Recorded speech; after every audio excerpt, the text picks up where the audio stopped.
कभी इस महल में मुशायरों और मौसीकी की महफिलें सजती थीं। गालिब और ज़ौक़ के कलाम की कैफियत तारी रहती थी। गीत संगीत के शोर का दौर चलता था। रातें रौनकों से रोशन थीं। तारीफों और दाद में रात गुजरती थी। देश दुनिया के फनकारों का फन फिजाओं में फैल जाता था। दावतों के दौर थे, जश्नों के जलवे थे, लेकिन अब यहाँ सन्नाटे का पहरा है। चमगादड़ों की बादशाहत है, गंदगी का आलम है और खंडहरों का मातम है। दीवारों में बाकी निशान अपने खूबसूरत इतिहास की गवाही देते हैं। उजड़ी हुई कब्रों के पत्थर दिन रात रोते हैं और एक खाली कब्र को आज भी इंतजार है अपने महबूब बादशाह का। कभी हिंदुस्तान पर अपने नाम का सिक्का चलाने वाले, 332 साल हुकूमत करने वाले, ताजमहल, लाल किला जैसी नायाब इमारतें बनवाने वाले मुगल खानदान के आखिरी बादशाह को अपने आखिरी दिन लाल किले तो क्या, अपनी आखिरी बनाई हुई इस छोटी हवेली में भी नसीब नहीं हुए।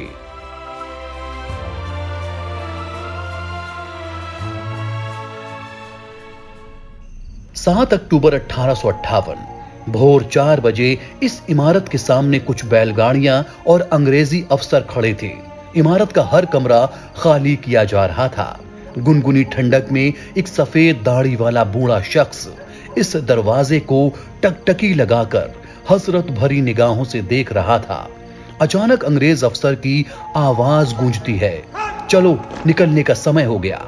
बूढ़ा शख्स अपनी पत्नियों और 2 बचे हुए बेटों के साथ लेफ्टिनेंट ओमने की कमान में 9वीं लांसर्स की सुरक्षा में बैलगाड़ियों में रंगून के लिए निकल पड़ते हैं और फिर कभी अपने वतन और इस इमारत में वापस नहीं लौट पाते। ये कोई और नहीं बल्कि आखिरी मुगल बादशाह बहादुर शाह जफर थे और दिल में वतन वापसी की हसरत लिए गुमनामी में दम तोड़ देते हैं। लगता नहीं है दिल मेरा उजड़े दयार में, किसकी बनी है आलमे नापायदार में। कितना है बदनसीब जफर दफन के लिए, 2 गज जमी भी ना मिल सकी कुए यार में। यह हवेली जफर महल के नाम से जानी जाती है। जी हां, यह महल है हिंदुस्तान के आखिरी मुगल बादशाह बहादुर शाह जफर का। बहादुर शाह जफर इसी महल में बने कब्रिस्तान में मरने के बाद दफन होना चाहते थे। अपने पिता और दादा की कब्रों के बगल में उन्होंने अपनी कब्र के लिए खाली जमीन भी छोड़ रखी थी, लेकिन यह हो ना सका। उन्होंने अंग्रेजों की कैद में रंगून में दम तोड़ा और वहीं उन्हें गुमनामी में दफन कर दिया गया। दक्षिण दिल्ली के महरौली गांव में जफर महल अब खंडहर बन चुका है। यह मुगल सल्तनत की महल के तौर पर बनाई गई आखिरी इमारत मानी जाती है।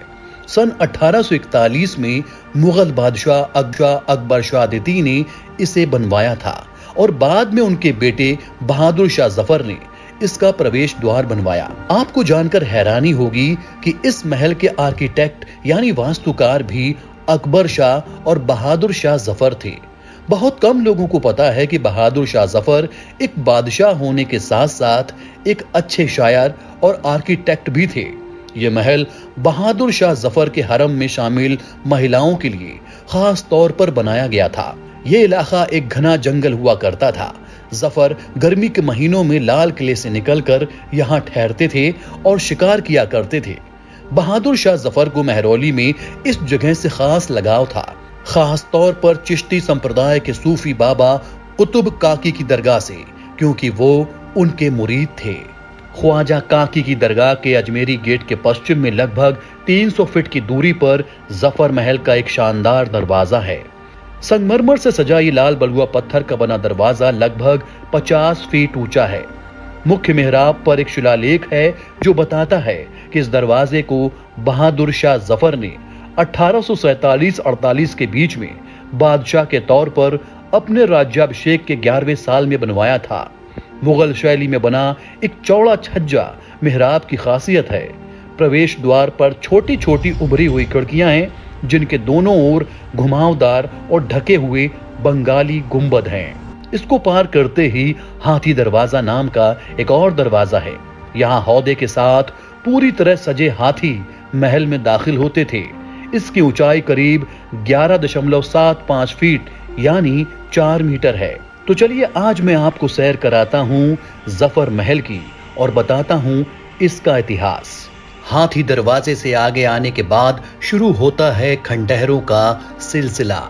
ये 2 मंजिला इमारतों के खंडहर हैं जिनकी छतें पूरी तरह से गिर चुकी हैं। हालांकि पत्थरों से बनी दीवारों का प्लास्टर पूरी तरह से खत्म नहीं हुआ है। ये कमरे आखिर में बने कब्रिस्तान तक जाते हैं। ये जगह शाही महिलाओं को दफनाने की लगती है क्योंकि यहाँ ज्यादातर औरतों और बच्चों की कब्रें नजर आ रही हैं। अब आप सोच रहे होंगे कि ये कैसे जान लिया कि किस कब्र में महिला दफन है और किस कब्र में पुरुष। तो चलिए आपको बताते हैं। मुगल खानदान की महिलाओं की कब्र पुरुषों की बनिस्बत आकार में छोटी बनाई जाती थी। इसके साथ ही महिलाओं की कब्र के ऊपर इस तरह का निशान होता था यानी तख्ती की तरह, और पुरुष की कब्रों के ऊपर एक पट्टी बनी होती थी। कई इतिहासकार इसे कलम भी कहते हैं। मुझे लगता है कि यहाँ मौजूद इमारतों के खंडहर अलग अलग शासनकाल की वास्तुशैली की कहानी बता रहे हैं। यह मंडप मुगल काल का नहीं लगता। यह मंडप या तो तुगलक काल में बनाया गया होगा या फिर लोधी काल में।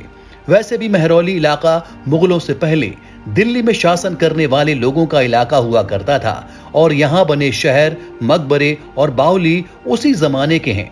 इस मंडप को देखकर लगता है कि यहाँ तुगलक कालीन इमारत रही होगी। इसी जगह पर बाद में मुगल बादशाह बहादुर शाह प्रथम ने मोती मस्जिद और कब्रिस्तान बनवाया और इसके बाद अकबर शाह द्वितीय ने यहाँ जफर महल बनवा दिया। क्योंकि जफर महल पतली ईंटों से बनाया गया है जिसके निशान आज भी मौजूद हैं। चलिए अब ऊपर की मंजिल की तरफ चलते हैं जहां शाही परिवार और उनकी महिलाओं का हरम था। लाल बलुआ पत्थर की सीढ़ियों से ऊपर पहुंचा जा सकता है। हालांकि ये जगह अभी भी अपनी पहचान बचाने में कामयाब रही है। कई मेहराबों वाली इस जगह की छत लकड़ी से बनी है। उत्तर की तरफ एक बड़ी बालकनी है जिसके किनारों पर 2 छज्जेनुमा छतरियां हैं। यहाँ भी कई कमरे बने हुए हैं। ये जगह काफी हवादार है और शहर का पूरा दर्शन कराती है। ये वही जगह है जहां कभी मिर्जा गालिब और ज़ौक़ के कलाम गूंजते थे, क्योंकि बहादुर शाह जफर के बेटे मिर्जा फर्रुखसियार गर्मी के दिनों में यहाँ महफिल जमाते थे और उन्होंने गालिब को अपना खास शायर बनाया था। यहाँ से बाहर निकलकर आप पूरे जफर महल के खंडहरों को देख सकते हैं। इस जगह पर कई मुगल बादशाह दफन हैं, खास तौर से औरंगजेब के बड़े बेटे बहादुर शाह द्वितीय के खानदान के लोग जो आगे चलकर मुगल बादशाह बने। यहाँ 14वें मुगल बादशाह अहमद शाह बहादुर की कब्र है जिनकी मौत 1775 में हुई थी। 19 साल की उम्र में मरने वाले 11वें मुगल बादशाह रफी उद दरजात और 23 साल की उम्र में मरने वाले 12वें बादशाह रफी उद दौला की भी कब्रें हैं। इन दोनों भाइयों की मौत टीबी की बीमारी से होना बताया जाता है। ये कब्र 8वें मुगल बादशाह बहादुर शाह प्रथम की है जिन्हें मोहम्मद मुअज्जम के नाम से जाना जाता था। ये औरंगजेब के सबसे बड़े बेटे थे और सूफी संत ख्वाजा बख्तियार काकी के मुरीद थे। वैसे तो मुगल खानदान का खानदानी कब्रिस्तान हुमायूं का मकबरा है, लेकिन अलग अलग मुगल बादशाहों ने अपने अपने खास सूफी संतों की दरगाहों के बगल में अपनी कब्रें बनवाई। 1712 में ख्वाजा कुतुबुद्दीन बख्तियार काकी की दरगाह के बगल में सबसे पहले 8वें मुगल बादशाह बहादुर शाह प्रथम की कब्र बनी और इसके बाद कई और मुगल बादशाह यहाँ दफन हुए। हालांकि बहादुर शाह प्रथम ने अपने मरने से पहले 1709 में यहाँ एक मस्जिद बनवा दी थी और तय कर दिया था कि मरने के बाद उन्हें यहीं दफन किया जाए। मस्जिद में भी आपको लेकर चलेंगे, लेकिन पहले ये देख लिया जाए। दोस्तों मेरे पीछे जो आप ये जगह देख रहे हैं, खाली सी जगह देख रहे हैं, कुछ कब्रें बनी हैं, उसके बीच में एक खाली जगह है। ये जगह है बहादुर शाह जफ़र के दफन होने की। वो चाहते थे इसी जगह वो दफन हो, लेकिन बड़े बदनसीब निकले और उनकी आज जो कब्र बनी हुई है, मज़ार बनी हुई है, वो वर्मा यानी कि रंगून में, म्यांमार में बनी हुई है।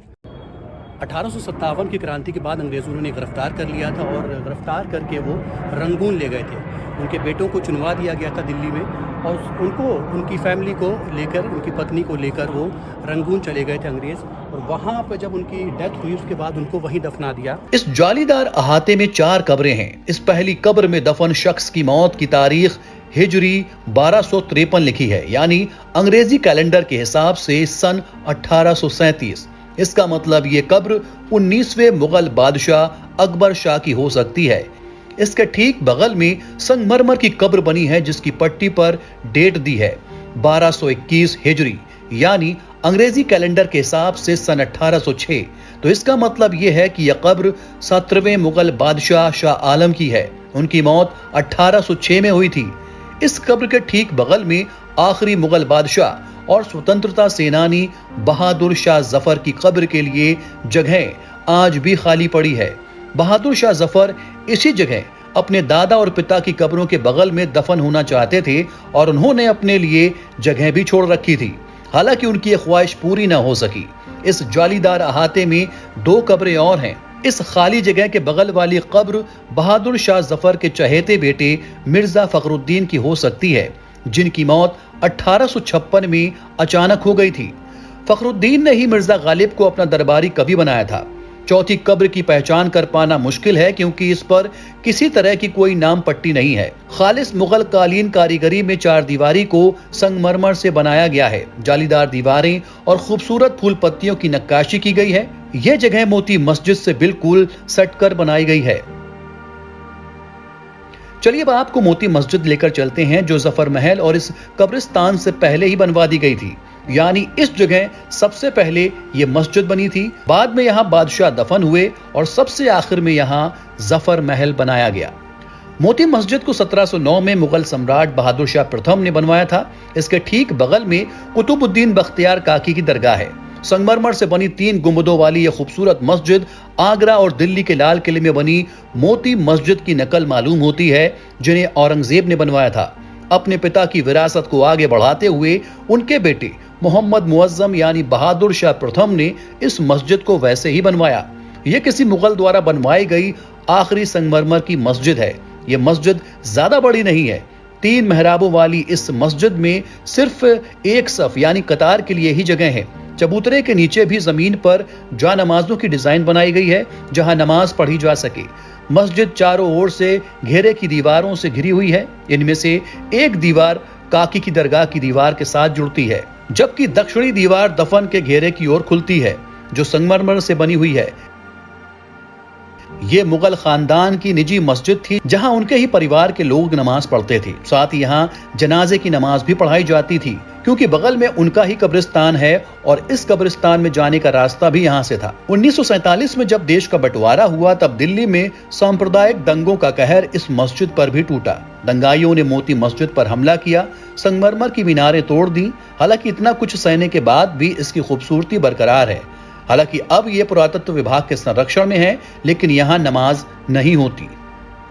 मस्जिद के ठीक सामने बहादुर शाह जफर का दीवाने खास है। यह महल के उत्तर दक्षिणी हिस्से या हाथी दरवाजे से 30 गज की दूरी पर है। यह किसी जमाने में 2 मंजिला इमारत थी। इसकी दीवारों पर बनी डिजाइन आज भी मौजूद है। नीचे का हिस्सा मेहराबों से भरा था। यह करीब 39 फुट के आंगन से बना था जो मेहराब वाले बरामदे से घिरा था। हालांकि अब यह खंडहर हो चुका है। पिलर जैसे तैसे अपने को बचाने में कामयाब रहे हैं। अभी भी जफर महल के कुछ हिस्सों को बचाया जा सकता है। हालांकि पुरातत्व विभाग ने इसको सजाने और बचाने के प्रयास शुरू कर दिए हैं। हालांकि अब ये खंडहर हो चुका है, बहुत कूड़ा करकट भी यहाँ है। हालांकि अब एएसआई इसको देख रेख इसकी कर रहा है। आज का वीडियो आपको कैसा लगा? ऐसे ही वीडियो देखने के लिए सब्सक्राइब करिए अरमान व्लॉग्स।